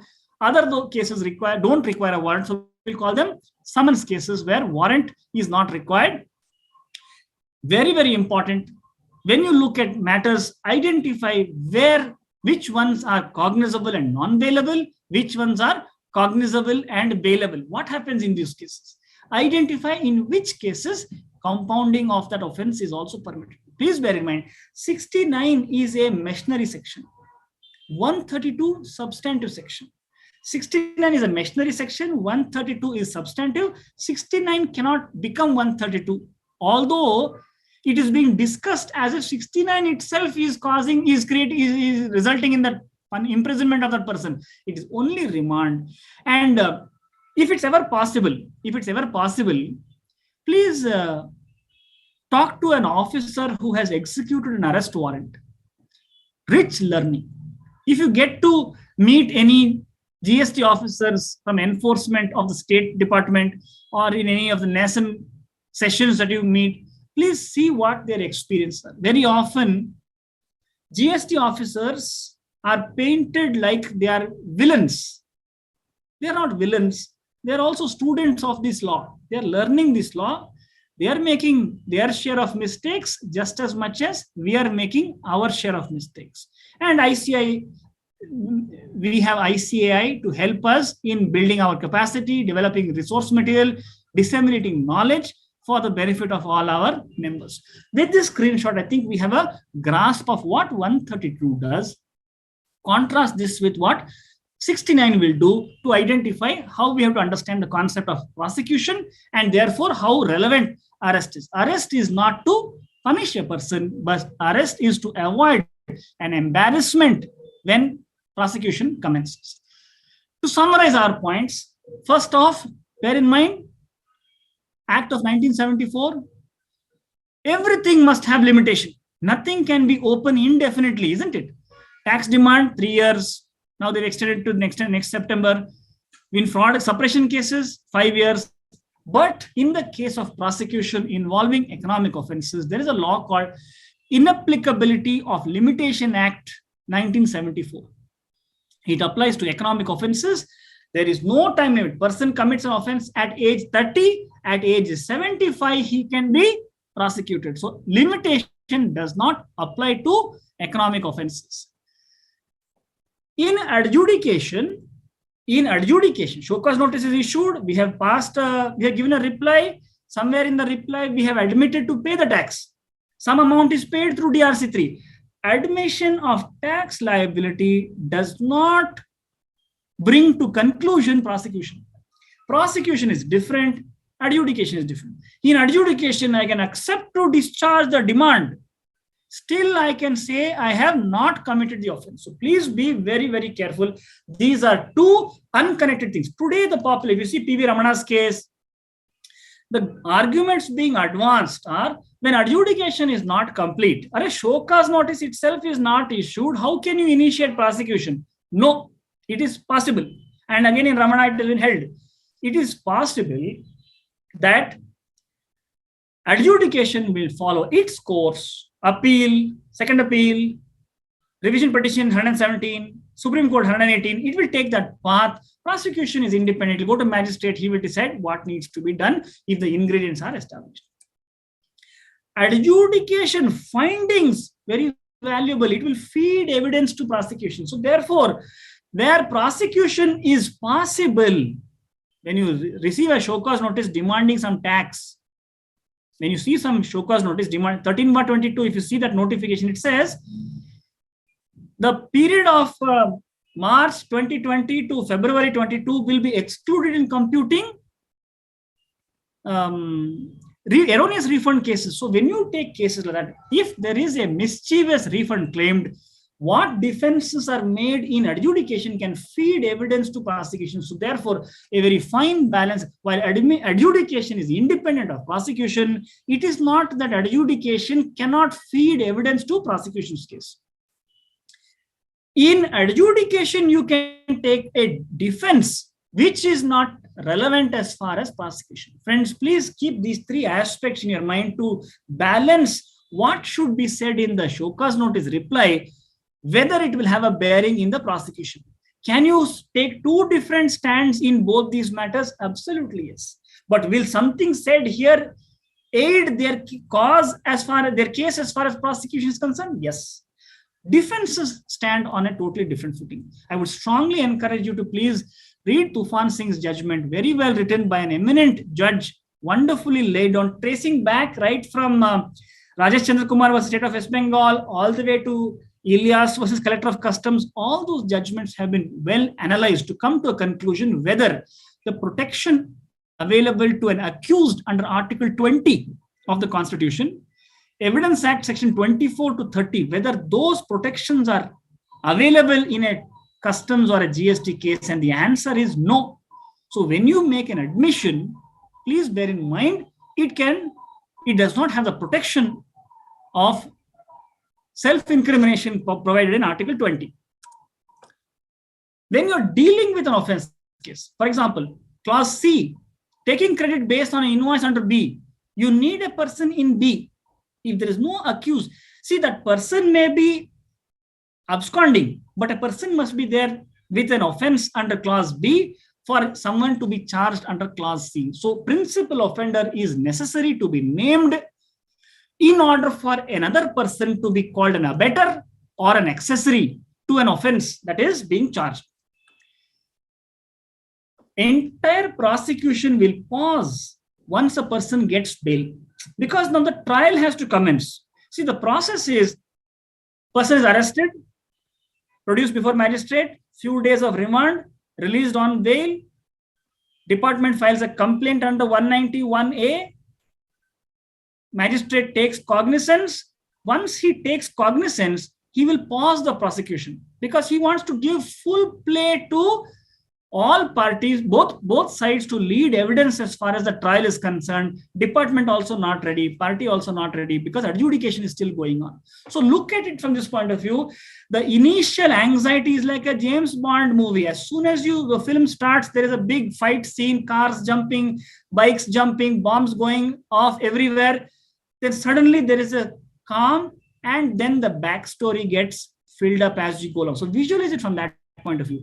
Very often we get too caught up in the initial action sequence that we don't follow through what happens. But if you really see matters linked to economic offenses that have concluded in a sentencing, you will find how beautifully the trial has been carried out and what happened to the original adjudication and how it became relevant or it was not considered relevant by the magistrate to carry this trial forward. Prosecution, everything in prosecution turns on the criminal jurisprudence. For example, there is no such thing called contributory negligence. There is no such thing called duty to mitigate. There is no such thing called the form of the contract. Prosecution follows a jurisprudence completely opposite of what taxation follows. Taxation revolves based on the form of the contract and not the substance, whereas criminal jurisprudence follows substance of the transaction subject to investigation bringing home the allegation to the satisfaction of the court. So therefore, prosecution for chartered accountants is interesting to understand so that that fear is not there. That fear is not there when we are dealing with departmental officers, when statements are being recorded, statements are being made that prosecution can be launched. Look at this aspect. The whole effort of ICAI in bringing topics like this to our members is to equip us, because where fear resides, knowledge is absent. When knowledge fills those gaps, fear vanishes. And fearlessly, we will be able to help taxpayers comply with the law, not succumb to any whimsical allegations being made, and come on to that right side of the law as far as their compliance are concerned. After all, economic offenses are very corrosive in society. It's not that kind of crime that is because of poverty, because of passion, because of any gains. Economic offenses, the people who put their hands into economic offenses are really well placed in society. They're not the ones who are in the fringes of society. Such people, when they put their hands into crime, the law views them with great dislike, distaste. And when we understand the way Parliament has identified framed the allegations, focus, clarity, how it has to be defined, how it has to be tried, how it has to be prosecuted, to progress. Looking at all these arrangements, we will become less fearful of ignorant statements being thrown at us. We will respond to statements with great responsibility, because we know that this is a self-assessment tax.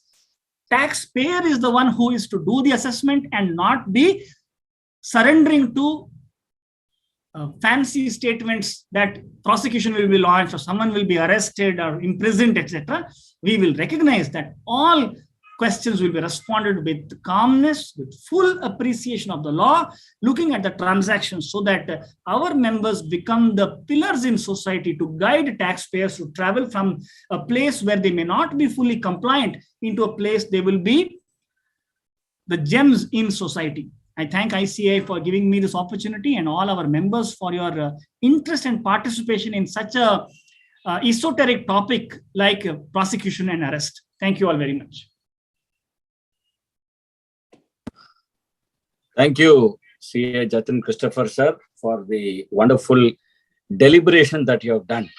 In fact, I'm glad to note that you have actually spent full 2 hours on discussion. And that is one principal reason why we don't have a lot of time, any time left for answering any query or questions of members. But nevertheless, sir, I would like to inform you that the topic was great, and any questions that is received from our members, that has been received from our members, will be sent to you, so that those questions which merit a reply, you may do so. Friends, you'll understand that this being a virtual session, we don't have the flexibility of any extension of time, as this time slot has been blocked, and we don't have any extended hours that is available with us. So sincere thanks to Jatin sir for nice deliberations, and also for presenting very practical aspects and giving a thought for us on all these very important provisions. Friends, the questions which have been posed by you, will be collating it in the committee, and hopefully we will try to answer them also. And as I told you, the publication that is going to come, maybe we could take up certain questions in those publications, Jatin sir, if it warrants any merit. Let's look into that also, sir. So we'll ensure that we give the best publication to our members. And knowing your time very well, Jatin sir, and knowing that we don't give you anything in return but for grand audience and applause with a standing ovation. Thank you very much to you and to all our audience which were here with us, to the committee, the GST and Indirect Taxes Committee, its secretariat, and to the technical support offered to us by the team that is available at the back support. Thank you very much all, and best wishes to all of you. Thank you. Thank you, sir. Thank you, sir. Hemal, we can sign off for the day.